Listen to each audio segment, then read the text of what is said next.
Et c'est aujourd'hui que l'on poursuit notre aventure dans les duchés d'Aubélien alors que s'amorce le deuxième acte de ce grand périple. En effet, lors du premier acte de notre campagne, notre quatuor d'aventuriers a quitté l'Isème en flammes.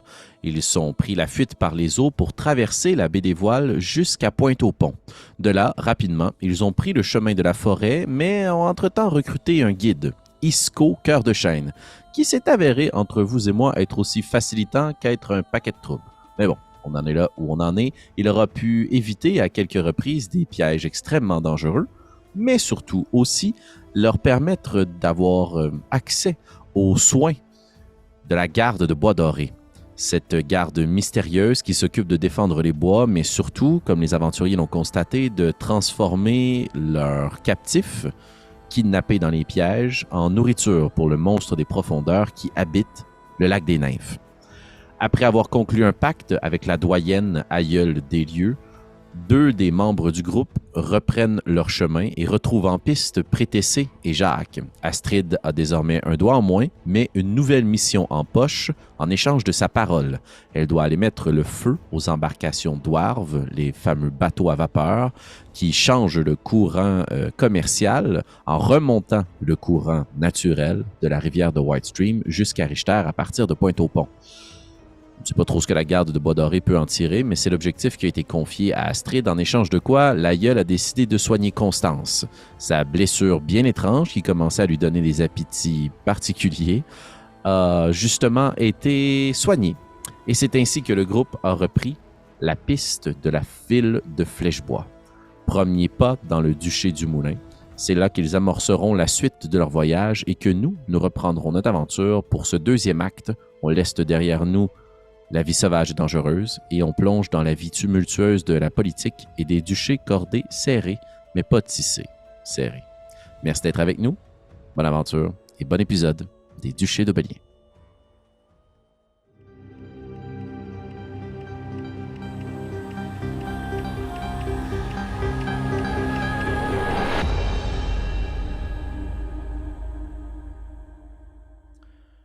On va reprendre notre partie ce soir, alors que votre groupe en est peut-être à la mi-journée. Le soleil est assez haut dans le ciel, frappe à travers la canopée, merci aux gens qui m'ont corrigé dans les commentaires, frappe à travers la canopée sur vos épaules, sur vos cheveux. La chaleur du soleil est assez réconfortante, compte tenu de ce que vous avez vécu dans les derniers jours. Constance, pour ta part, tes vêtements brisés, peut-être raccommodés, rafistiolés autour d'un des feux de camp que vous avez eu la chance d'utiliser pour vous réchauffer dans les 2 dernières nuits, cache en partie cette lourde blessure qui, bien que guérie au lac des Nymphes, t'élance encore. Tes songes sont encore troublés la nuit. Prétessé, toi qui as jeté quelques coups d'œil à l'intérieur du sac, peut-être que tu transportes ce dernier avec un regard différent maintenant que tu sais, en partie, ce qui se trouve à l'intérieur, dont ces nombreux parchemins que tu sais protègent la boîte, mais aussi peuvent te faire courir un certain danger. Tu as peut-être, je présume, pris conscience du danger que tu as d'attacher sur le dos. Jacques, d'un pas plus sûr, tu mènes le groupe à travers cette dernière partie de la forêt, alors que tu as repris officiellement les rênes du groupe, après avoir séparé votre route de celle d'Isco, votre guide, qui vous a donné comme indication de poursuivre au nord jusqu'à retrouver les sentiers et de vous rendre jusqu'à Flèchebois. Astrid, j'estime que tu as probablement les sens aux aguets, toujours mené par cette volonté de voir s'il y a des dangers dans les buissons à proximité, ou si un piège aussi loin au nord pourrait peut-être prendre votre groupe et attaquer durement l'un d'entre vous, toujours dans l'idée de protéger le sac. Isco, dans sa dernière discussion avec vous, vous a fortement recommandé, si vous vouliez vous rendre à Flèchebois, d'éviter de passer en catimini ou de couper à travers les buissons pour tenter une approche plus discrète, étant donné que cela pourrait éveiller les soupçons des différents rôdeurs, bûcherons, hommes de bois et femmes de bois qui habitent Flèchebois. Mais vous êtes des entêtés. Alors, j'aimerais savoir quelle est votre stratégie pour vous rendre jusqu'à Flèchebois. À partir du moment où vous êtes capable de voir qu'il commence à y avoir un sentier un peu plus fréquenté qui doit mener dans la prochaine heure jusqu'à l'entrée de ce village-ville à la limite de la forêt. Est-ce que vous voulez prendre ce sentier ou vous voulez utiliser le couvert de la forêt pour tenter de vous en approcher plus discrètement et sonder les lieux? Moi, je prendrais le sentier si mes comparses le veulent bien. J'écouterais quand même Isco là-dessus. Puis j'ai tendance à penser en général de si tu veux pas détonner dans l'eau, si tu veux passer inaperçu, à Rome, tu fais comme chez les Romains, là. Fait que tu fais comme tout le monde. Fait que j'essaierais de passer inaperçu autant qu'on peut dans la foule, là, ou du moins, comme les gens procèdent habituellement. Excellent. Les autres? J'irai par le sentier, moi aussi. De mon côté aussi, juste pour me dire de comme un peu calmer nos pieds endoloris, là. C'est utiliser juste la petite douceur du moment. Profiter d'avoir un sentier plutôt que Arrêtez se de faire du casser la tête. cross-country. Ouais, exactement. Exactement. Parfait. Alors, vous décidez d'emprunter le sentier le plus souvent fréquenté. Et à votre grande surprise, ce dernier semble être assez bien défriché. Vous qui êtes habitué de naviguer à travers une forêt sauvage où les racines peuvent vous avoir pris les pieds plus d'une fois, plus vous avancez et vous progressez vers le nord, plus ce sentier-là est bien balisé. Même qu'à un certain moment, Jacques, et toi qui es au devant, tu te rends compte qu'il y a certaines traces de petits véhicules, des traces de roues qui ont laissé des sillons sur le sentier. Symbole justement que, en tant que bon pisteur, t'en déduis, qu'il y a certaines carrioles ou certaines petites embarcations véhicules qui sont utilisées peut-être pour du ravitaillement ou autre chose. Est-ce qu'on Est-ce- peut avoir croisé... tu sais, je parlerais plus, exemple, des personnes qui habiteraient en périphérie. Tu sais, oui, il y a comme le concept d'une ville centrale, tu sais, d'un bourg, mais souvent aux alentours, dans la campagne, ou du moins dans les alentours, il y a des gens qui vont vivre un peu plus en retrait ou des choses comme ça. Est-ce qu'on a aperçu des restes de maisons ou des gens qui... Tu peux rouler un dessin, s'il te plaît? Bien sûr. Et pendant ce temps, vous m'excuserez, je vais me débarrasser de mon chat, mais de façon tout à fait pacifiste et sympathique. Veuillez m'excuser pour cet aparté féline. Ton résultat, Jacques. On est 84. 84. Pour ne pas laisser d'ambiguïté par rapport à ton questionnement, étrangement, tu constates qu'il n'y a pas justement de ferme, hutte, camp, en tout cas pas que tu as croisé sur le sentier principal, au sud de Flèchebois. Et avec le résultat sur ton dessin, tu n'as pas croisé de ruines ou autres anciens bâtiments, autres fortifications. Si vous voulez explorer davantage pour voir s'il y a des gens qui y habitent, il faudrait quitter le sentier. Moi, je tiens pas. Mais on ne croise pas de sentiers connexes, là, des sentiers privés, en quelque sorte. Là. Pas nécessairement de chemin privé, mais tiens, roule-moi un jet de survie. Quand même guide, pardi.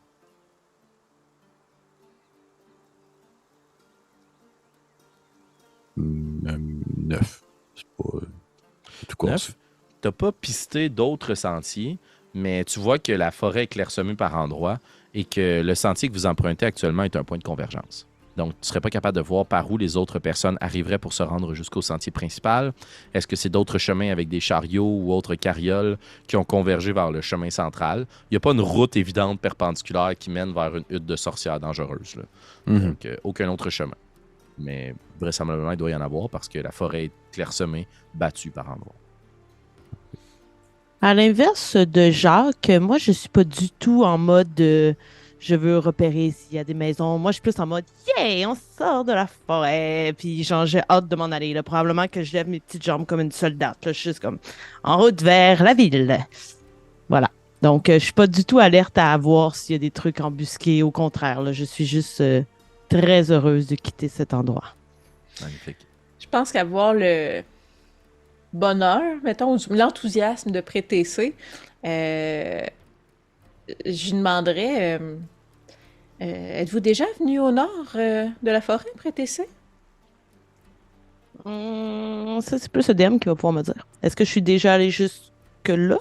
En passant par la forêt de Chassebois, je dirais que non. Non. Ouais, c'est ça. Il y a un chemin que tu aurais, mais à mon avis, probablement pas, là, mais tu sais, je veux pas écrire ton backstory pour toi, mais à mon avis, tu ne te serais jamais rendu à Flèchebois parce que la ville principale que tu as peut-être vue ou croisée de ce côté-ci de la rivière, c'est Richter.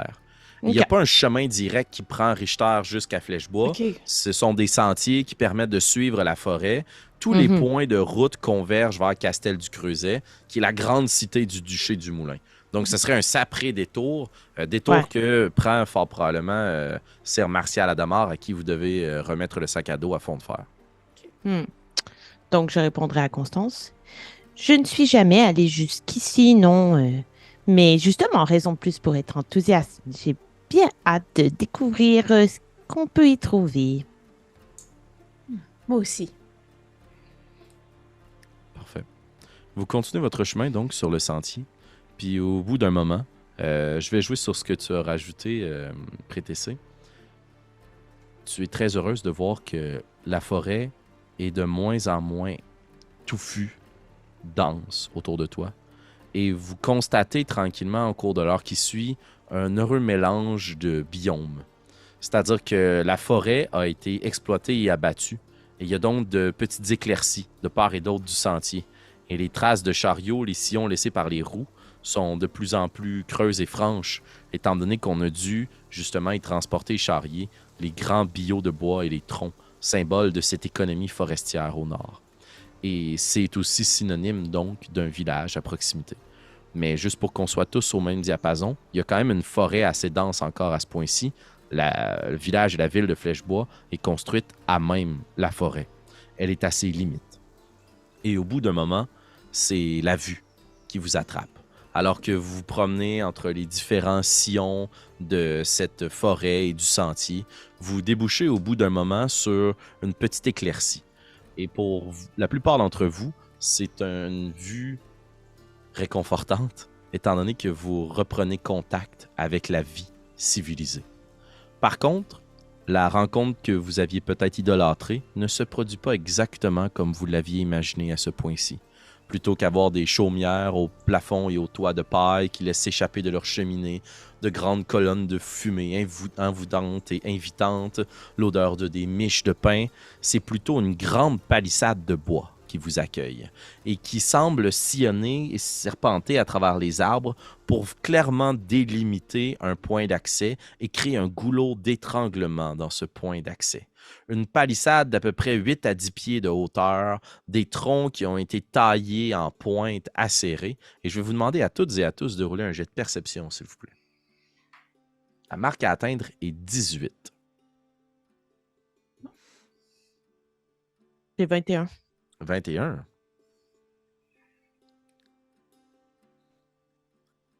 Et Astrid? Elle s'élance vers sa fiche de personnage. J'ai 18 piles. Ah bug, je m'excuse. 18 pour toi, Jacques. Piles.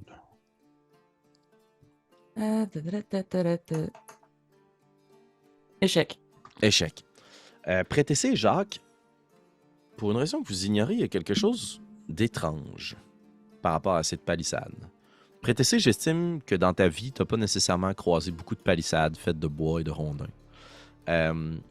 Mais tu remarques au bas de cette palissade qu'il y a d'autres troncs qui semblent avoir été plantés profondément dans le sol, taillés en pointe, et que le bio de bois qui était juxtaposé sur le dessus forme la palissade. Donc c'est comme si on avait emboîté 2 troncs, un dans le sol et un au-dessus de la surface. Ce qui fait donc que la palissade qui a 10 pieds de hauteur à partir du sol semble aussi être profondément enfoncée dans le sol. Et pour vous la décrire très simplement, une grande palissade de bois de 10 pieds de hauteur. Au centre, 2 portes battantes qui pour l'instant sont fermées. De part et d'autre, 2 grands miradors, sans toit, sur lesquels se promènent des visages avec des aumes de fer, des calottes, une tunique rouge et le blason de l'ours noir. Sur la palissade, il y a 2 grands étendards qui symbolisent les armoiries du clan de l'ours noir et qui, justement, vous confirment que vous êtes arrivé à Flèchebois. Les portes sont fermées. Il y a un garde qui est au pied de la porte. Et il y a plein de gens. Plein de gens pour la quantité que vous avez croisée à tout le moins dans les derniers jours. Peut-être quelques regroupements, 5 ou 6 petits groupes ou familles de fugitifs, 2 carrioles, chariots, qui sont remplis à ras-bord de, pas de vivres ni de victuailles, mais d'effets personnels, de toiles, quelques coffres de bois, des paniers d'osier. Et tout le monde semble être un petit peu dans l'attente, puisque vous constatez qu'il y a des petites tentes qui ont été montées. Signe que les gens sont probablement là depuis au moins une journée. Et vous avancez comme ça sur le sentier principal. Est-ce qu'à ce stade-ci, comme vous voyez que les portes sont closes et qu'il y a des gens, vous voulez tenter de vous cacher pour vous dissimuler au regard, ou bien est-ce que vous continuez sur le sentier?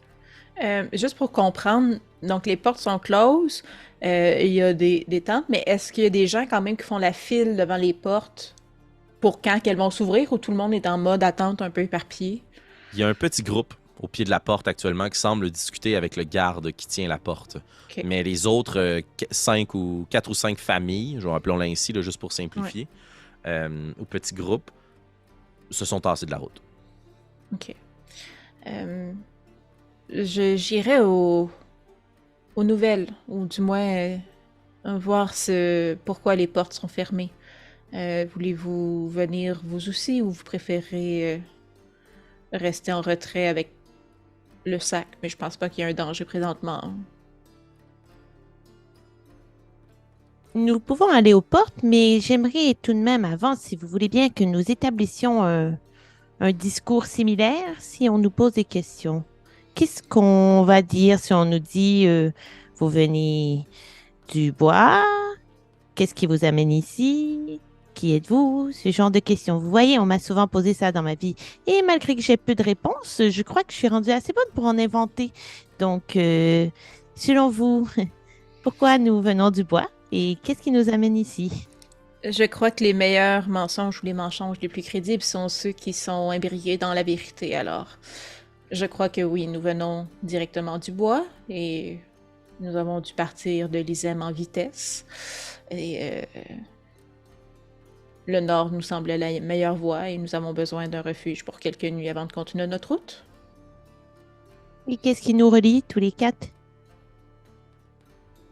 Nous faisons un drôle de portrait de famille. Nous pouvons dire que dans le départ, nous regrouper nous a aidés à traverser la forêt. Et comme nous entraidions bien, nous avons décidé de continuer l'aventure ensemble. La forêt était déjà assez dangereuse que nous pourrions tout simplement dire que ensemble nous avions plus de chances de survivre. Je trouve que c'est une bonne raison. Excusez-moi, j'ai attrapé un froid ce matin en me réveillant. C'est les Et fameuses bottes mouillées de Jacques qui ont Oui. fini par lui donner. Oui, j'ai plus de bas secs. Ils sont tous ont tout trempe. Astrid, qu'est-ce que vous en pensez? Eh bien, vous m'excuserez, j'ai probablement la tête ailleurs avec ce que nous avons dû discuter la dernière fois. Je ne sais pas, excusez. Je crois que je vous suivrai. Je dois protéger le sac, c'est tout ce que je dois faire. Et si vous le demande d'ouvrir le sac, prêtez-c'est, qu'allez-vous dire? Non. Et s'ils insistent? Ils insisteront à mes côtés, mais le sac n'est pas de leurs affaires. Non, je suis d'accord avec vous, mais savoir comment nous allons réagir. Je ne crois pas que... Eh bien, s'ils insistent, je commencerai à sortir quelques insultes bien ébriquées. Je ferai mention du fait que s'ils insistent trop, leur propos sera inscrit dans mon prochain ouvrage portant sur la ville et sur l'impolitesse des gens qui protègent l'entrée. Et voilà. Je veux dire, il est bien rare que nous demandons de fouiller dans nos effets personnels. Mais c'est juste parce que les portes sont fermées, alors je me dis, il y a peut-être arrivé quelque chose dans les derniers jours, et si les mesures de sécurité sont remontées, je voulais, comme prétexte, nous préparer. Oui, c'est tout naturel. Mais je suis d'avis que de simplement insister s'ils ont vraiment besoin d'ouvrir le sac rendu à un certain point. Ils ne vont pas regarder chaque sac que chaque personne possède. Puis c'est, Félix, à moi, moi si je me trompe, mais genre, les gens ont genre 1001 objets avec eux. Là. Ils ont pas... Tout à fait. Ok. Les chariots débordent d'effets personnels. La plupart des gens que vous voyez ici, je vais vous inviter à faire soit un jet d'investigation ou un jet d'insight, d'intuition, s'il vous plaît. La marque à atteindre est 16. Je l'ai pile en insight. Ah oui, moi aussi, pile. Je Ouais, l'ai pas, pas je naturel, suis- mais je l'ai aussi. Moi, je l'ai pas, je suis en train de tordre mes bas à terre. Là. Je suis comme- L'eau est brune. Ouais. Puis Astrid et Prétessé, c'est Intuition Insight aussi? Ouais, moi, oui. Parfait. Ce que vous constatez, c'est que la plupart des gens sont très recroquevillés sur eux-mêmes, en petits groupes fermés. Il y a peut-être quelques personnes qui butinent d'un groupe à l'autre pour s'échanger de l'information, faire un peu de commerce ou de troc, mais les gens sont relativement craintifs et immédiatement vous en déduisez que ce sont aussi des fugitifs. Là. Et compte tenu de ce que vous avez vécu dans la forêt, vous êtes très craintif par rapport, ou plutôt empathique par rapport à ce que eux ont vécu. C'est un mélange de peur et de soulagement.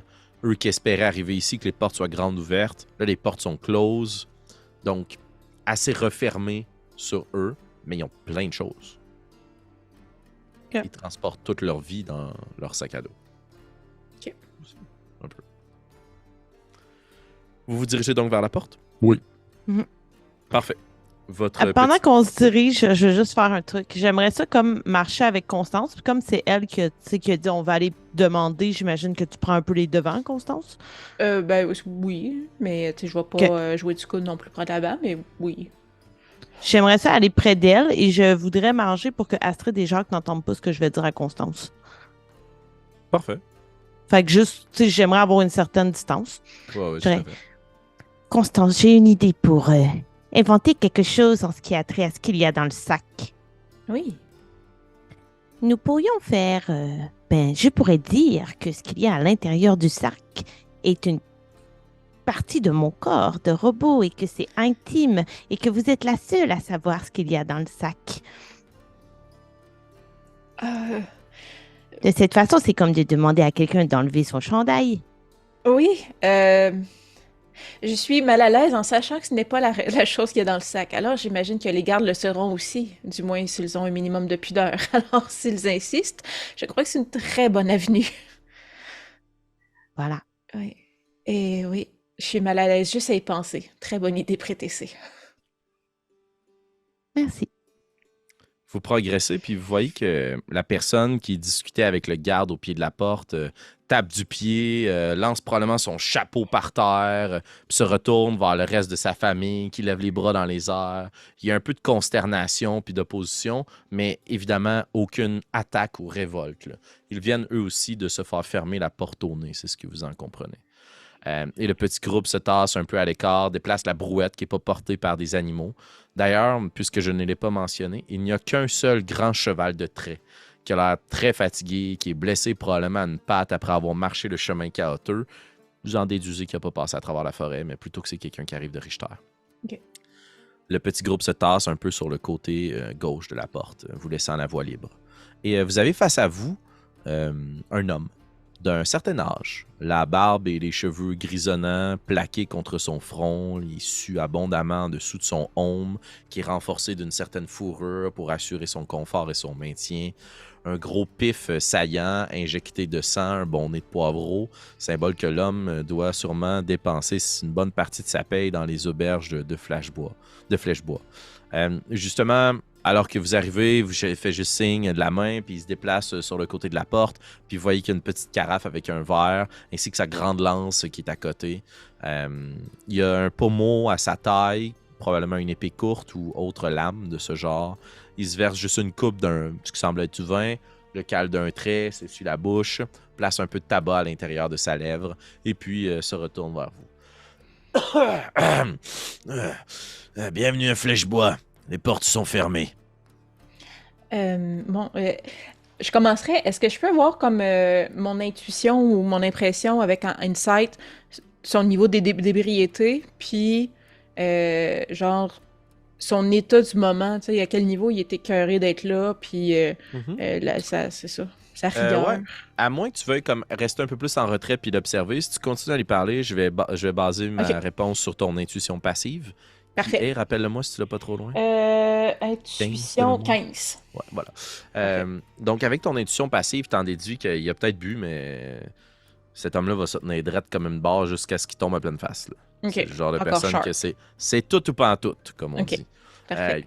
Je sais pas s'il est sharp, mais en tout cas, il est debout. C'est lui qui est visiblement en charge. OK. Il jette un coup d'œil en haut, juste pour être sûr que sur les miradors, il y a ses deux collègues qui sont là. Et vous voyez deux arbalètes pointées dans votre direction. Sans nécessairement dire que c'est oppressant puis que tout le monde est sur la panique, là, ils font leur job et ils gardent la porte. Parfait. Bonjour, gentilhomme.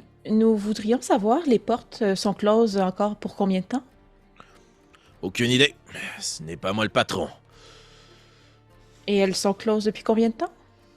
2 jours déjà. Eh bien, elles s'ouvrent la nuit pour que je puisse rentrer, mais aucun visiteur de l'extérieur n'est alloué à l'intérieur, à moins de payer la juste somme ou de répondre aux questions des inquisiteurs. Et la juste somme est de combien? Ça dépend de jour en jour et de qui vous êtes. Est-ce que vous avez une lettre de passage qui proviendrait du duc de Silvermane? Non, malheureusement. Il s'arrête un instant puis vous regarde. Vous venez de l'Isem, pas vrai? Oui. Ça paraît dans vos vêtements, votre accent et le fait que vous êtes 4 personnes totalement différentes. Un groupe de fugitifs? Fugitif, je ne dirais pas. Je ne crois pas que les gens nous poursuivent. Juste un groupe de voyageurs qui se sont associés pour survivre dans le bois. Ouais. La forêt de Chassebois n'est pas de tout repos, n'est-ce pas? Bien content que vous ayez réussi à frayer votre chemin jusqu'ici. Vous permettez les questions d'usage? Mais oui. Très bien. Autrement, je vous les aurais posées quand même. Bon, On alors... va rire à cette blague-là. Ouais, c'est ça, je vais me sourire. C'est tellement drôle. Alors, il déroule un petit parchemin juste pour regarder ses notes. À l'intérieur de la forêt de Chassebois, vous avez passé combien de temps? Environ 5 à 7 jours. Oh, vous avez marché d'un bon pas. C'est Oui. l'un d'entre vous qui a guidé votre groupe? Oui, notre ami ici. Le seul homme du groupe, hein? Bonjour. Hein? Un nain guide dans la forêt? Mais peut-être que vous avez déjà entendu parler de Jacques Lionel de Ségone. Je vais sortir comme probablement un de mes livres les plus connus, mais prendre un des plus poches, genre La Mésange au bec d'or. Là. Puis je fais comme genre La Mésange au bec d'or, un ouvrage complètement... J'étais un peu jeune à l'époque, mais qui a quand même un peu mal vieilli. Vous voyez ce que je veux dire? Roule un dessin, Jacques. 90 Ok. et plus, il te connaît. Ah mon On Dieu, est j'aimerais littéraire. tellement ça. Ça serait tellement le fun. Mais non. Malheureusement. Ça n'a pas passé loin, mais non. Je ne suis pas un grand lecteur. On a tenté de me forcer à lire quand j'étais jeune, et on dirait que je n'ai pas pris le coup. Mais je sais prendre un coup. Bon, alors c'est vous qui avez guidé votre groupe. Et Constant, je vais te demander de rouler un jet de tromperie, s'il te plaît, puisqu'il s'agit d'un mensonge. Mais comme Jacques a quand même guidé votre groupe et qu'il est un guide, je vais te permettre de le faire avantage. Lui, la marque toute bête à atteindre est 10.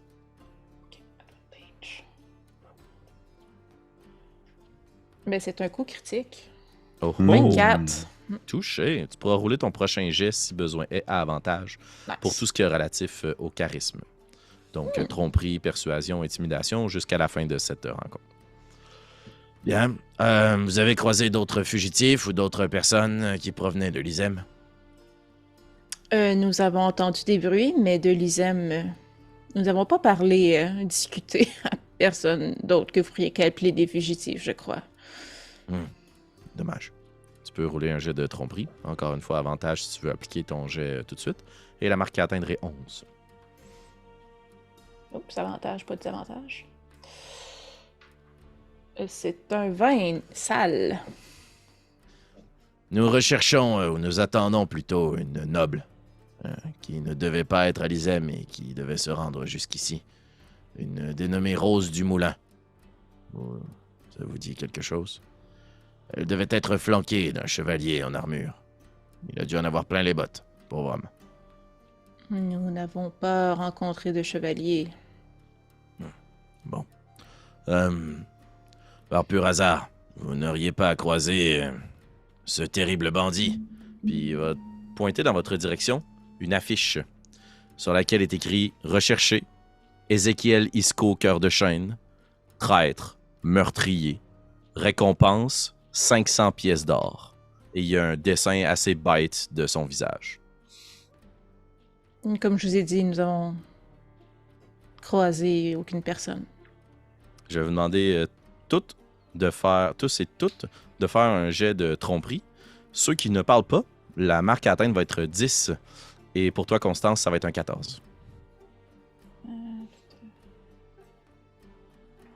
C'est un échec, une fois. C'est un 22 pour moi. Très bien. 22 aussi pour moi également. Succès, succès. Échec. Je vais utiliser mon inspiration. Oh, doué! J'ai 12. Haha! Très bien. Il scrute. Puis son regard s'arrête un instant sur Astrid. C'est comme un cartoon, genre juste regarder à gauche puis à droite, tu sais, comme constamment. Nerveuse? Je ne suis pas à l'aise en ville. Vous venez du Nord? Tu sais, Astrid, que c'est un peu raciste, cette question-là. Ouais. Ma famille, oui. Vous auriez Monsieur, votre ça place se pose, ici. monsieur, ça se pose pas ce genre de questions-là. Je voulais pas prendre pour acquis, c'est simplement que des gens comme vous, avec votre stature ici, Je fais vraiment exprès pour essayer de le rendre mal à l'aise. Là. ça nous ferait le plus grand bien. Bon, prochaine question. Oui, la raison en partie pour laquelle la porte est barrée. Vous n'auriez pas croisé le fils de l'ours noir, Boris Duvitch. Non. Comme je vous ai dit, monsieur, nous avons croisé personne. Parfois, quand on pose plusieurs fois la même question, c'est là que les gens flanchent. Oui. Et je vais vous Monsieur, demander c'est une forêt, hein, monsieur, c'est pas une route, c'est une forêt, on pas personne. Personne en 7 jours. Et Des vous cris, avez entendu surtout. des choses. Des cris, Voilà. Et vous n'avez pas investigué. Non. Mais non, on n'est pas là pour se battre non plus. Et nous ne sommes pas là non plus pour tomber dans des pièges. C'est probablement pour demander ça que de- nous sommes encore ici. Je vais vous demander de, encore une fois, faire un jet de tromperie. Jacques et Constance, comme vous avez parlé, la marque à atteindre sera 13. Et Prétessé et Astrid, la marque à atteindre sera 11. 17. 16. Très bien. Le ton va un petit peu changer quand même dans la discussion. Bien que vous ayez évité cette question. Vous voyez que la posture assez désinvolte, familière, accueillante. L'homme s'immobilise puis se tait. Puis il vous scrute de la tête aux pieds. Tes vêtements sont rapiécés en loques. T'as un carquois, des flèches, Constance. Astrid, une partie de tes vêtements sont recouverts de ton propre sang. T'as une blessure à ta main, à moins que tu portes les gants que Isco t'a donnés. Oui, tout à fait. Oui, oui, oui, oui. Mais il y a quand même d'un côté de ton corps du sang assez apparent. Jacques, dans les premiers jours de cette altercation à l'intérieur de la forêt, dans la première nuit, tu as toi-même été blessé à de nombreuses reprises. Donc, tu dois avoir sur le visage des ecchymoses, peut-être un œil tuméfié, des vêtements qui, toi aussi, ont une partie de ton sang séché dessus. Et Prétessé, tu sens les braises, puisque ça fait quelques jours que tu t'es plongé à l'intérieur du feu, puis t'as pas changé ta belle robe à crinoline. Vous êtes un groupe assez particulier. Non? Je ne sais pas ce que vous qualifieriez de normal, mais je crois que nous sommes surtout un groupe qui a réussi à survivre à Est-ce que c'est un plusieurs autre nuits dans cas? une forêt dangereuse. Est-ce que c'est un autre commentaire déplacé, ça, monsieur? Si j'ai envie de faire des commentaires déplacés pour filtrer ceux qui rentrent dans ma ville, je vais en faire autant que je veux. Petit être. Je vais le dire assez fort pour que les gens autour nous entendent, les gens qui campent pas. Des commentaires déplacés sur l'espèce que je suis et sur la demi-orque qui nous accompagne? Je vais prendre des notes pour mon prochain ouvrage. Ouais, nommez bien mon nom. Morias, celui qui filtre la merde qui rentre dans ma ville. Je vais mettre une petite main sur l'épaule de Jacques, genre, puis un petit peu plus ferme. Je vais le prendre Pas en note, celle je- qui manque un doigt, genre. oui, pour être sûr de faire un le doigt qui plie. Mais oui, la semaine dans le bois a été très difficile, monsieur. Je ne suis pas très âgée et j'ai bien cru que ma vie allait y rester plus d'une fois. Pour ma part, j'ai de l'âge. Et ça en dit long sur qui je suis. Vous voyez ces cheveux gris? C'est de l'expérience. Une certaine capacité à reconnaître les mensonges. À voir au-delà des façades. Puis là, son visage s'arrête. Son regard plutôt s'arrête sur votre visage, chacun un peu trop longuement. Et tous ces terribles et grands secrets que vous cachez en vous. Vous avez peur que d'une façon ou d'une autre, ils puissent peut-être les percer à jour. Et il reprend la parole. À partir d'ici, on a 3 choix. Vous attendez que les portes s'ouvrent. Vous me présentez un papier officiel qui vous donne le droit de passer dans la ville et qui vous permettra de vous acquitter des taxes. Ou bien, si vous avez prestement besoin de vous rendre à l'intérieur, vous pouvez vous soumettre à un interrogatoire de l'Inquisition. Il crache par terre. Je ne suis pas un des plus grands flânes de la flamme. Mais il travaille bien. Alors, ça sera quoi, ma belle petite famille recomposée? La tente, l'or et les papiers, ou la flamme? Je pense qu'on peut prendre le temps d'en discuter entre nous, puisque là, au moment de notre arrivée, on ne pensait pas que les portes allaient être fermées. Non, c'est vrai. Nous sommes d'habitude assez ouverts à l'extérieur, et on aime bien accueillir des gens d'un peu partout. Des montagnes, du nord, du sud. La preuve, on a même laissé entrer la gangrène de flamme chez nous. Prenez le temps que vous avez besoin. Les portes resteront closes. Si je peux me permettre une petite question. Vous parlez? Et- Puis il voit que ton visage s'anime. Je croyais que vous étiez en armure. C'est stupéfiant. Une création d'Oarve, peut-être. C'est possible. La raison pour laquelle les portes sont fermées, c'est que le fils de l'ours noir n'est pas revenu, c'est ça? Revenu. Vous avez dit qu'il était parti. Mhm. Ouais, peut-être. Pourquoi? Vous n'allez laisser entrer personne avant son retour? Ça dépendra du patron. Ce n'est pas moi qui prends les décisions ici.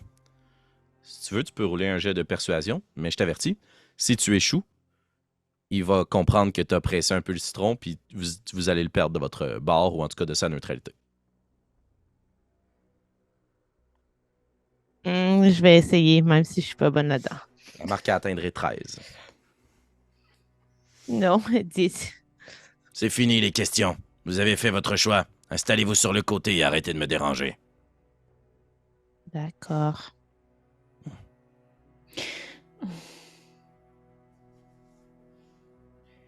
Je pense que je pense que je vais prendre ma face qui fait. Je veux pas pousser si je vois vraiment qu'il est comme il est en ciboulot, mais je pense que je vais faire ma face la plus, je veux dire, ingénue, naïve là, que je suis capable de faire. Vous avez nommé le nom d'une femme, accompagnée d'un chevalier. Sommes-nous en danger si nous restons ici? À l'extérieur des murs, vous l'êtes toujours, oui. Les dangers de la forêt ne se limitent pas au bois, ni aux arbres. Ceux qui habitent là-dedans et qui menacent constamment notre royaume pourraient très bien s'en prendre à nous. Vous pensez que ces palissades servent à quoi? La décoration? Vous comprendrez, monsieur, que je n'ai vraiment pas l'intention, ou du moins, je n'ai vraiment pas le souhait de mourir, et nous aimerions vraiment être en sécurité. Ouais. Ben moi aussi. Mais pourtant, je suis à l'extérieur avec vous. À faire le tri. Des fugitifs. Des voyageurs. Alors que je pourrais être bien à l'intérieur, assis à la table d'une auberge, avec une pinte d'hydromel. C'est ce qui arrive lorsqu'on perd aux cartes. En même temps, c'est votre travail. Là. Ta gueule, Jacques. Et vous, votre travail, c'est quoi? Ben, je vous l'ai dit tout à l'heure, je suis un auteur. Mais c'est vrai, vous n'avez pas lu. C'est vrai, vous ne lisez pas. J'avais oublié. Ok, faites attention, partons, Jacques. Jacques. Je suis vieux, mais j'ai de la mémoire. Bon. Et ici, c'est chez moi. Hmm. Pas chez vous. Hmm. Vous êtes loin de votre montagne. Poussez-vous. Puis il s'accote à l'ombre, sur son petit tabouret. Puis il remplit un autre verre de sa carafe. Est-ce que vous voulez aller voir d'autres personnes? Est-ce que vous restez à l'écart puis vous attendez que la nuit passe? Je vais peut-être essayer d'écouter, voir les gens autour. Y a-tu du monde qui ont l'air d'attendre depuis là, comme vraiment fucking longtemps? Ben, il dit que ça fait 2 jours que Ouais. les portes sont fermées. Quelques jours, ouais. Ok. Puis y en a-tu qui ont l'air de comme genre. Tu vois-tu qu'il y en a-tu qui sont comme un peu en espèce de mode essayer de trouver une solution ou essayer de trouver une manière de comme. Tu vois-tu, exemple, des groupes qui étaient peut-être pas nécessairement ensemble au début, mais quand ils sont arrivés, ils ont fini par comme se rassembler parce que éventuellement, il y a l'espèce de clash qui se fait entre ceux qui nous laissent pas rentrer puis les autres. Puis là, t'as genre ceux qui essayent d'un peu justement de trouver une solution à la situation actuelle en soi, manigançant quelque chose d'autre ou quelque chose. Bref, j'essaie d'écouter un peu les conversations autour. Allons-y simplement, il y a 5 familles, pour les appeler ainsi, 5 groupes qui sont en attente. Il y a un groupe qui est tout vêtu de la même façon et qui arbore des costumes que peut-être, à l'exception de toi, Jacques, personne n'a vu. Ce sont des costumes que tu reconnais pour être des apiculteurs. Et ils transportent une chariole avec de grands tonneaux et de grandes boîtes de bois. Et ils sont très ordonnés, très calmes, pas du tout agités ni en retrait pour la plupart, très silencieux. Une autre famille, elle, ça semble être vraiment une famille. Et la mère est inconsolable. Elle a les yeux pochés, elle est en retrait, elle pleure à chaque fois que son mari qui l'accompagne vient la voir. Il y a quelques enfants autour qui sont sous la responsabilité de la plus vieille fille de la famille. Il y a 3 hommes vêtus d'armure de cuir avec des lances qui sont un peu plus à l'écart, avec un petit coffre de bois. Et 2 autres familles qui semblent être des fugitifs rescapés ramassés ensemble. Une qui vient tout juste de quitter avec le patriarche à l'avant qui a lancé sa casquette au sol dans un mouvement très cartoon. Et un autre majoritairement féminin qui arbore des vêtements que tu associes à des cultures plus nordiques. Qui, eux, semblent être là depuis le plus longtemps. Parce qu'ils ont un petit campement de fortune qui est installé. Donc, je répète, les apiculteurs, la famille endeuillée, les 3 hommes armés, une famille du Nord, majoritairement féminine, puis une famille, tout ce qui est le plus normal, la plus récemment arrivée. Est-ce que les gens ont l'air de se parler entre eux? Plus ou moins. Les groupes, je veux dire, là? Ouais. Il y a des gens qui se promènent peut-être d'un groupe à l'autre, majoritairement dans ce que j'appellerais plus les familles. Les apiculteurs ne discutent pas avec les autres, ni les 3 hommes armés. Et est-ce que ça a l'air de faire longtemps qu'ils sont là, dans le sens, est-ce qu'ils ont piqué des tentes? Est-ce que... Ouais, comme je disais, il y a une famille qui semble être là depuis plus longtemps, C'est puis c'est cette famille qui vient du Nord, majoritairement féminine. Je serais peut-être curieuse, ben, tu sais, sans savoir que c'est des apiculteurs, si je reconnais pas le type de vêtements. Est-ce que c'est les apiculteurs qui ont le cheval de trait? Non, attends une minute. Non, c'est la famille endeuillée. Ah, ok. En fait, parce que est-ce que je serais capable de penser que les... Tu dis qu'il y a des tonneaux puis tout, est-ce que je serais capable de penser que c'est des marchandises et non pas des biens personnels qu'il y a là-dedans? Ça semble parce qu'ils ont autant de sacs qu'ils sont de personnes, puis leur carriole est pleine. Là. Puis c'est une carriole qui se transporte comme un sarcophage, là, dans le sens où il y a 2 personnes qui la traînent, là, une en avant, une en arrière. Là. Ok. Puis c'est une grande charrette barouette. Là. Ok. Puis il y a quelques tonneaux, des pots. Tu dis que leur sac est sur leurs épaules pendant qu'ils marchent, puis qu'ils traînent ça à bras. Là. Ok, mais ça, ma question, c'est est-ce que je pense que c'est des marchands ou est-ce que je pense que c'est des fugitifs? Ben, t'aurais plus tendance à dire que ce sont des marchands puisqu'ils sont tous habillés pareil, soit ça ou soit un ordre ecclésiastique quelconque. Là.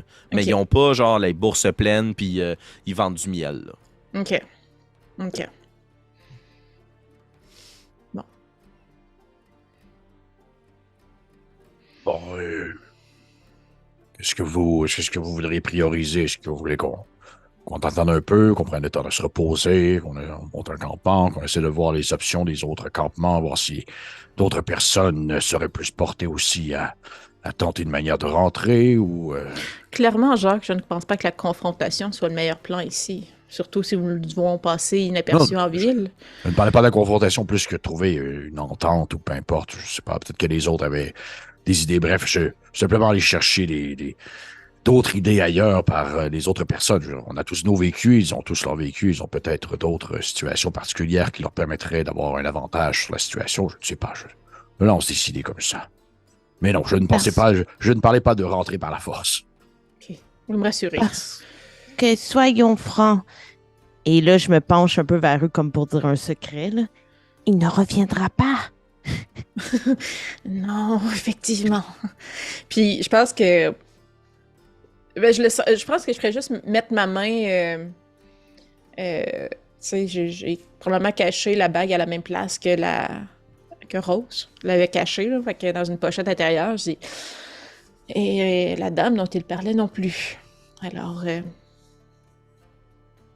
ils peuvent pas les garder ça fermé pour toujours. Je veux dire, à un certain point, il y a une question de. Il y a une question de commerce et de besoins essentiels. Ben, ils peuvent continuer de filtrer. Donc, ils C'est feront ce qu'ils passer seulement les gens qui leur apporteront les vivres ou ce dont ils ont besoin. Et pendant ce temps, il nous reste 7 jours pour Est-ce aller qu'on jusqu'à Fond de Fer. est-ce qu'on est obligé de passer par Flèche-Bois pour monter à Fond de Fer? Non, pas nécessairement. Vous pouvez essayer de contourner la ville. Par contre, comme vous n'aurez pas la chance de vous ravitailler ou Ok. de Puis l'on regagner punit. des vivres, ben, il va falloir vous nourrir à partir de ce qui se trouve dans les plaines. Puis on se souviendra qu'à partir de ce point-ci, plus au nord, c'est moins sauvage, mais plus des Les terres, champs. des duchés, des champs, des seigneuries, des cantons. Ça, c'est la première chose. Deuxième chose, Isco vous a mis en garde. Si vous contournez la ville, ils vont juger que vous avez quelque chose à cacher. Ils Ouais. vont vouloir savoir c'est quoi. Mais Ok. tu peux essayer. Puis Non, je tiens pas. la lettre, il faut la remettre à Flèche-Bois. La personne, elle est à Flèche-Bois, la personne à qui on doit la donner, non? Ou je me Le trompe? marchand? Ouais. Ah oui, c'est ça, c'est à Flèche-Bois. OK. Fait que sinon, on respecterait pas ce qu'on voulait, là, mais... Ouais, mais comme mentionné, ça vous appartient. C'est si on peut, c'est ça. Exact. OK. Je crois qu'on peut rien aller poser des questions aux autres personnes, mais je ne pense pas que se mettre en confrontation avec le garde ou se mettre le garde à dos avec des plans avec d'autres personnes à l'extérieur et créer une révolte va faire avancer notre cause. On ne croit pas qu'on attire des mouches avec du vinaigre. Mais nous ne perdons rien à aller poser quelques questions aux autres personnes, dont le groupe qui est ici depuis plus longtemps ou... Ouais, j'ose avouer que je suis un peu curieux aussi des individus plus patibulaires qui ont l'air d'être moins une famille et moins des voyageurs simples. Ceux qui sont en armure et qui transportent aussi quelque chose. Vous voyez justement que ce trio-là, avec le coffre, vont placer leur lance sur le côté du coffre. Il y en a deux d'entre eux qui vont le soulever. Il y en a un autre qui va prendre les devants. Il va se rapprocher de la personne du garde qui garde la grande porte. Ils vont échanger à voix basse. Il va lui passer un papier, puis il va lui remettre une lourde bourse. Quelques pièces dans sa main. Et le garde va rentrer à l'intérieur par une petite porte dans la grande porte. Il va entendre.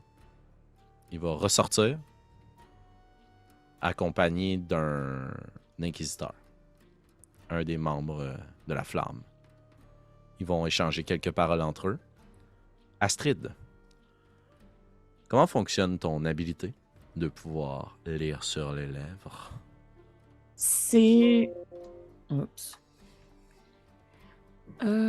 tadlililili.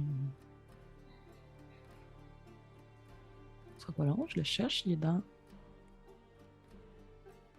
Features and traits. Ouais, c'est ça, je cherche. ça sera pas À la trop long. fin. Ah oui. Observant.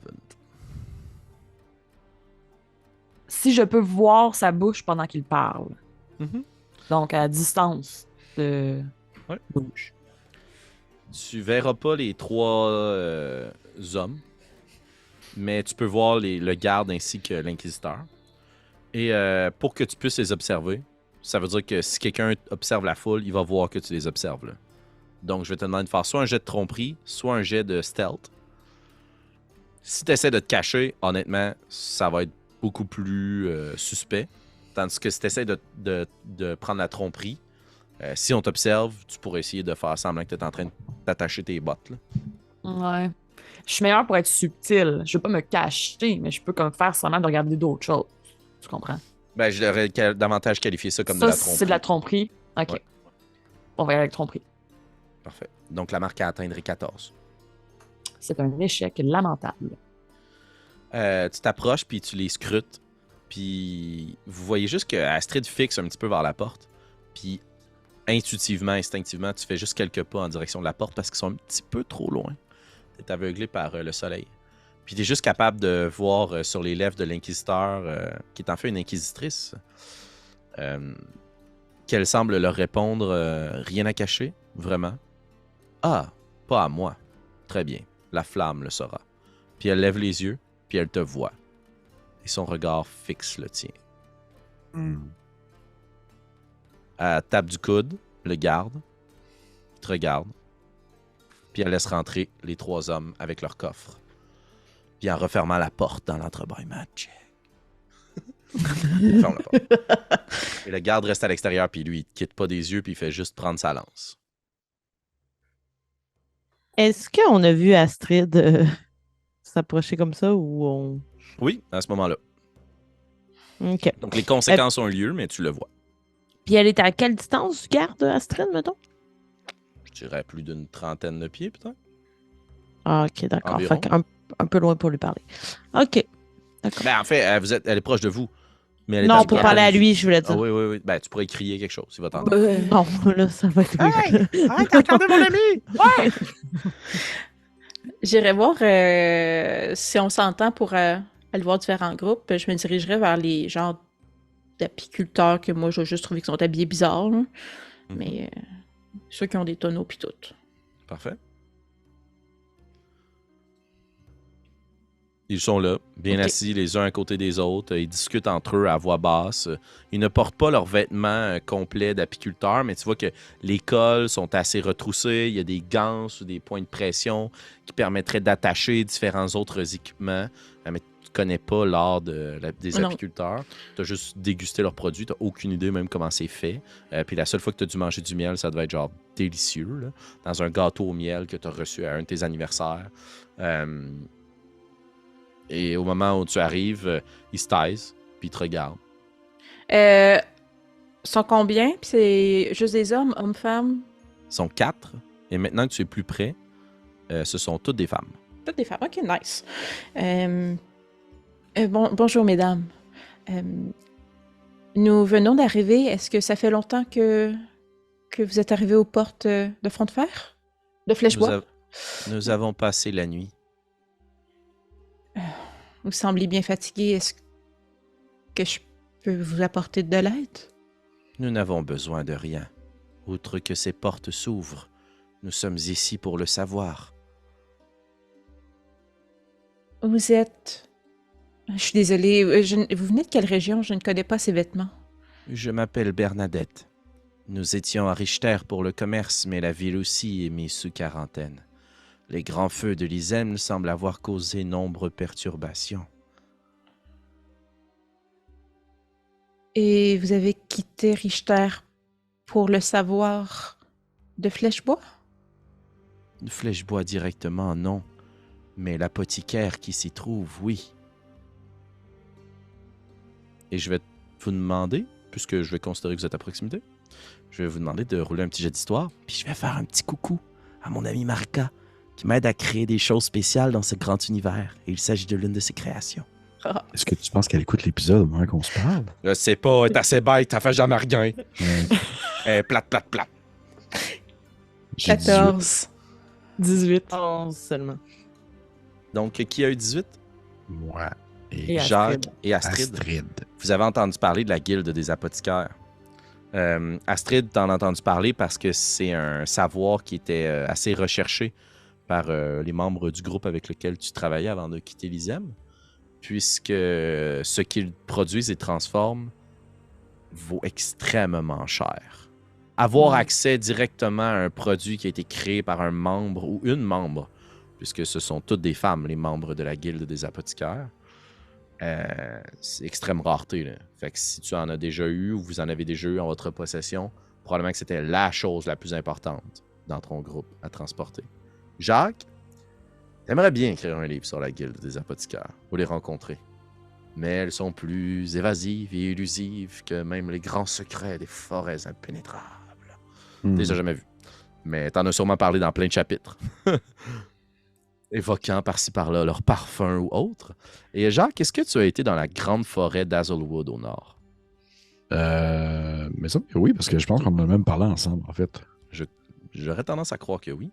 Ouais. Ben, dans ce cas-là, Jacques, je vais te proposer un chapitre qui va être un chapitre que tu auras écrit dans l'un de tes nombreux livres de la forêt d'Hazelwood ou Entre cimes et forêts, peu importe comment tu appelleras ça, mais sur la piste de la cannelle, puisque chacune des apothicaires est reconnue pour utiliser certaines épices ou essences, et donc on les traque souvent à l'odeur.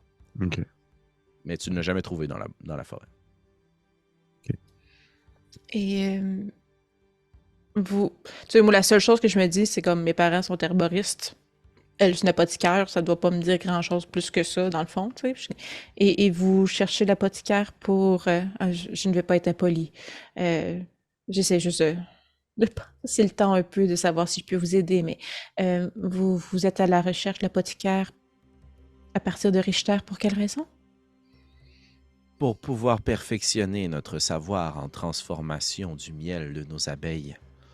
Ah! Certains apothicaires peuvent injecter à l'intérieur de ce miel des substances qui permettent aux gens qui les consomment d'entrer en transe et de voir des choses. Oui, donc dans ces barils, c'est du miel qu'on retrouve? Non, ce sont des abeilles et du miel. Oh! Oh, il y a les abeilles. Oui, les abeilles. Eh, ok. Je ne pensais pas qu'elle voyageait dans des tonneaux. Je suis désolée. Non, dans les boîtes. Je ne savais pas qu'elle voyageait dans des boîtes. Je suis désolée. Aucun Pendant problème. qu'ils parlent, nous, on les entend, là, ou on est Oh, pas loin? moi, je me fait, cache vous pas. avez Je fais la La parole. conversation la plus malaisante. Mais moi, en fait, là, mon plan, juste pour que ça a l'air dans nulle part, c'est que je voulais savoir s'il y avait de l'hydromel avec eux. Là, je suis OK, il n'y a pas d'hydromel. OK, il y a des abeilles, fuck. OK, c'est cool. Très bien. Et sinon, nous venons d'arriver, comme je vous dis, mais est-ce que je peux vous porter assistance? Vous semblez fort fatigué. Avons-nous l'air si fatigués? Ai-je l'air blessé? Blessé, Vous avez non. plutôt l'air fatigué et blessé. On a une sorte dégueulasse. On est Oui, genre... vous avez bon œil, mais... Oh, cela ne prend pas un si bon œil. Vos vêtements sont rapiécés et votre ami est recouvert de sang. Oui, nous aimerions rentrer dans la ville pour pouvoir acheter de nouveaux vêtements ou nous laver, mais ça semble impossible. Non, en effet. Félix, est-ce que je pourrais comme me pencher pour écouter les abeilles puis faire peut-être un geste de genre soit de nature ou animal handling pour essayer de filer comment est-ce qu'elles sont? Est-ce qu'elles sont genre comme en espèce de hibernation? Sont-ils en attente? Sont-ils tranquilles? Sont-ils comme en mode... en fait, c'est essayer si on est capable de justement créer un lien là-dessus ou de quoi, là, juste pour comme... Parfait, ouais. Excuse. Ouais, tu peux t'approcher, puis roule un jet d'animal handling. Même chose que pour l'interaction avec persuasion et le garde. Si tu échoues ton jet, c'est parce que tu vas avoir mal géré ton interaction avec les abeilles et tout de suite, les apiculteurs vont se braquer puis vont vouloir mettre un terme à la conversation. J'ai eu quand même un 20. Donc à moins Parfait. tu me La dises marque que- atteindrait 14. Oui, quand même. Tu te penches, puis tu tends l'oreille, puis tu écoutes le bourdonnement des abeilles. Et tu vois qu'il y a une certaine rythmique. Là. Bzz, Mhm. bzz, bzz, bzz. Puis par moments, elle se calme. Puis la même rythmique recommence. Sans nécessairement dire qu'elles sont dans une hibernation profonde. Il n'y a pas mille et une abeilles qui volent autour de vous. Il y en a peut-être quelques-unes qui s'échappent par moments de ces grandes ruches. Mais il y a quelque chose de pas stock. Là. C'est pas des abeilles du quartier. C'est des drôles d'abeilles. Je vais prendre comme juste le nommer. Là, je vais faire comme... Je fais, oh, ils ont vraiment un rythme de bourdonnement qui laisse sous-entendre un certain contrôle de soi. Il semble. Je serais très curieux de goûter les produits qui pourraient sortir de leur, de leur pollinisation et tout ça. C'est très intéressant. Eh bien, pour cela, il faudra vous rendre à Richter. Nous ne sommes pas des marchands. Nous avons besoin de tout le miel qui provient de ces ruches. Et nous avons également besoin de repos. Pouvons-nous vous aider?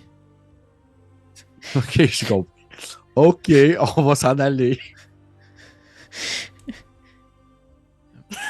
Non, c'est bon, on va aller On va aller torcher nos guenilles ailleurs, j'imagine. On va aller se faire se laver, puis tout ça. Puis m'éloigner tranquillement. Bonjour. Puis elle retourne se coller sur ses autres sœurs. Puis vous voyez qu'elles ne discutent pas entre elles. Là. Elles parlent pas. Puis là, ils ont l'air tout absorbés. Là. Puis là, il y en a juste une qui se lève. Elle s'approche d'un grand éventail. Puis elle pousse un jet d'air parfumé à l'intérieur des ruches. Et les ruches s'apaisent et se taisent. Bien, fume les... Elle fume du bon, oui. Donc, je crois que... Alors, on n'a pas croisé une personne de sympathique. Je pense que je vais aller voir la femme qui pleure. J'ai plus de chances d'avoir quelqu'un de sympathique qui me parle. Ouais. Au pire des pires, elle est déjà triste. Elle n'est pas prête juste à aller Je mieux. ne peux pas empirer la situation cette fois-ci. Je pense que je laisserais voir Prétessé ou Astrid d'aller jaser à du monde s'ils veulent jaser. Puis après ça... Séparés, donc? Oui. Ouais, à moins que, tu sais, je leur laisse prendre l'initiative, puis sinon, j'irai voir la petite famille, là. Plus la famille qui m'intéressait personnellement, là. La famille d'endeuillés. Est-ce que j'ai bien compris que c'est eux qui ont le cheval et donc une charrette qui vient avec? Oui, tout à fait. Et dans la charrette, tu semblais dire est-ce que j'ai bien compris qu'il y avait un cercueil? Non, excuse-moi, Ah, je ok, me suis d'accord. mal exprimé. Non, Il y a non, différentes j'avais ça. boîtes, des sacs, des paniers d'osier. Ils semblent transporter leur maison Tout. sur leur dos. Là. OK. Moi, j'irai pas toute seule vers quelqu'un parce que j'ai un petit peu peur de la réaction des gens quand ils vont me voir arriver, là, pour discuter avec eux. Fait que- Et Ouais, non, à titre vas-y. indicatif, là, les apiculteurs ont zéro eu de réaction. Ouais, à ta ils présence. sont gelés comme des balles, eux autres. Fait que... non, c'est clair. Hey, elle a parlé d'un produit qu'elle pouvait injecter pour faire voir des trucs. C'est clair qu'ils ont sniffé quelque chose de pas correct dans leur expérience. Fait que moi, j'irais parler probablement à la famille d'endeuillés, mais je voudrais y aller avec un de mes OK, comparses. Je veux pas y j'irai aller avec seule. toi, là. Tu sais, je prendrais probablement pas les devants, mais je voudrais être là, puis... Puis, donc, un papa, une maman qui pleure, puis des enfants. Les enfants sont dans quel état? Est-ce qu'ils sont joviales? Est-ce que pour eux, ils... Tu vois que au premier coup d'œil, quand vous approchez, là, la famille a vécu trop de choses en peu de temps. Là. Ça marche pas. Là. Elle n'est pas endeuillée pour rien, la madame. Ils sont Ouais. partis plus nombreux qui sont arrivés. Mais les enfants sont des enfants. À partir du moment où tu les remets à jouer, au bout d'un moment, ils oublient l'espace d'un instant. Mais la grande sœur a vieilli prématurément en Ouais. peu de jours après ce qui s'est produit. Par contre, quand vous arrivez auprès d'eux, il y a une petite tension parce que le père semble faire des allers-retours entre sa femme, inconsolable, ses enfants, mais aussi le cheval qui est agité, qui piaffe et qui tape sur le sol, qui semble très mal, très inconfortable. Puis ça mène tout un boucan, là. Il tire sur les rênes attachées après son mort, puis il est pas bien, là. Est-ce que si je regarde le cheval, y a-tu l'air blessé? Il est blessé à une patte. Il y a un pansement qui a été rafistolé à un de ses genoux, probablement une écorchure après avoir perdu pied sur la route caosseuse. Est-ce que tu veux faire un jet de médecine? Ouais, je ferais un jet de médecine. Très bien. Puis je demanderais peut-être à Jacques de venir aider avec sa pommade, c'est de quoi, là. Puis je me dis c'est moins weird que des fois comment prêter ses cadeaux de nous aider. Je veux pas créer non plus la confusion plus qu'il y en a. Donc c'est un 15. 15 sur ton jet de médecine. Ouais. Malheureusement, hein, cœur sensible, désolé. Ce cheval-là va devoir être mis à mort pour pouvoir soulager ses souffrances. C'est une vilaine blessure qu'il a à une patte. Il ne tirera plus le trait. C'est probablement que ça ajoute là, sur l'espèce de tension. Là. Il devait s'agir de la chose la plus dispendieuse qu'ils ont emmenée avec eux et la plus utile. Puis suite à probablement une manœuvre difficile ou dangereuse, la route étant pas carrossable, le cheval s'est blessé, mais il a continué à traîner sur sa patte. À chaque fois qu'il met du poids dessus, il est nid, il est super inconfortable. C'est pour ça qu'il piaffe sur le sol. Puis, tu sais, c'est un énorme cheval. Là. Donc, plus il tape et qu'il piaffe sur le sol, puis plus vous vous en approchez, plus vous avez un petit mouvement de recul. Je sais pas si vous avez déjà vu, dans votre vie de vous, personne, un cheval de trait de cheval de cette trait. taille C'est qui est immense. pas content. Là. S'il donne un coup de sabot d'en face, là, c'est final. Prêtez ses renfonces. Mais c'est ça. Fait qu'il est vraiment, vraiment dans un mauvais état. Puis, à ta connaissance, il pourra pas être soigné. Mais, tu sais, je me dis que... Ben, quoi que je n'étais pas consciente, là, mais... Que la pommade de Jacques a fait des miracles auprès de monde qui perd des connaissances, puis que...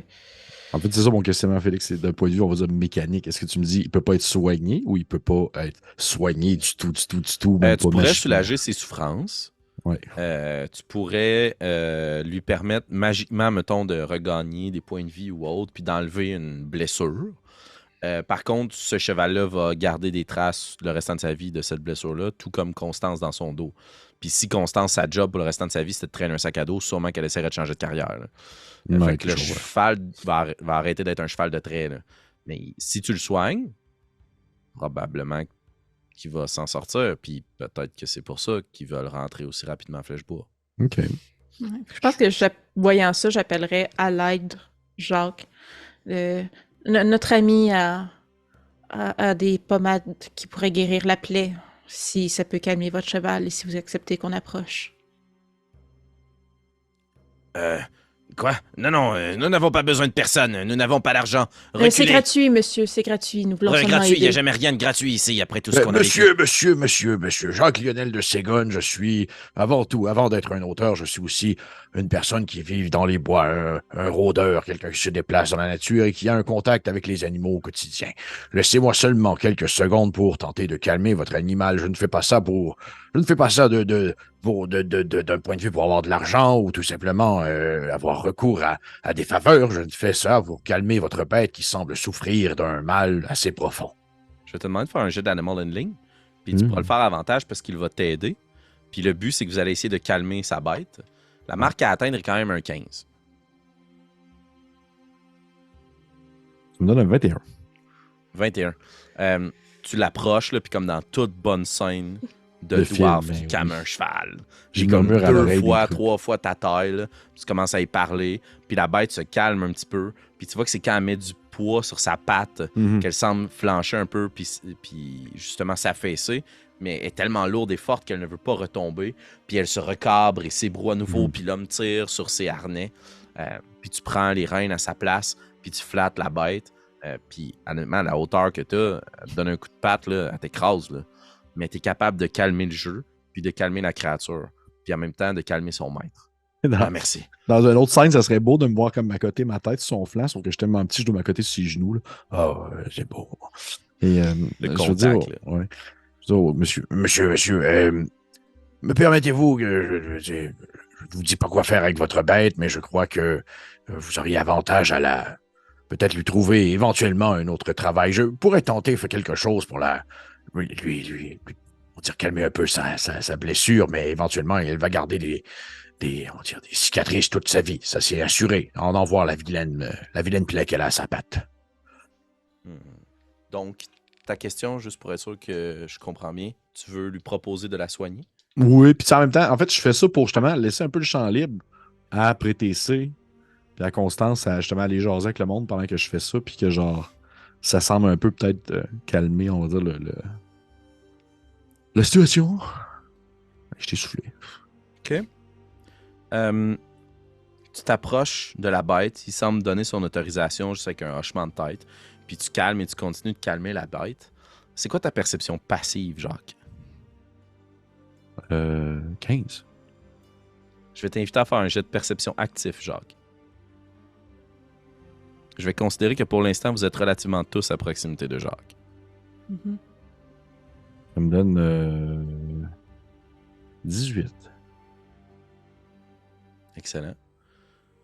Tu t'approches de la créature, puis tu te surprends à sentir le sol qui tremble. Puis en haut d'un des miradors, il y a un des deux gardes qui crie « Sapeurs! Il y a des sapeurs! » What the fuck? Puis tu vois que le sable sous le cheval commence à tranquillement retomber sous le cheval, comme s'il y a un trou qui se creusait dans le sol. Est-ce que tu restes là où tu bouges, Jacques? Je vais... mon Dieu, je vais bouger. Je vais t'inviter à faire un jet de sauvegarde de dextérité, s'il te plaît. Si tu peux utiliser une quelconque habilité qui te permet d'éviter un danger, je t'invite à la mettre en action. La marque à atteindre est 7. OK. Sûr.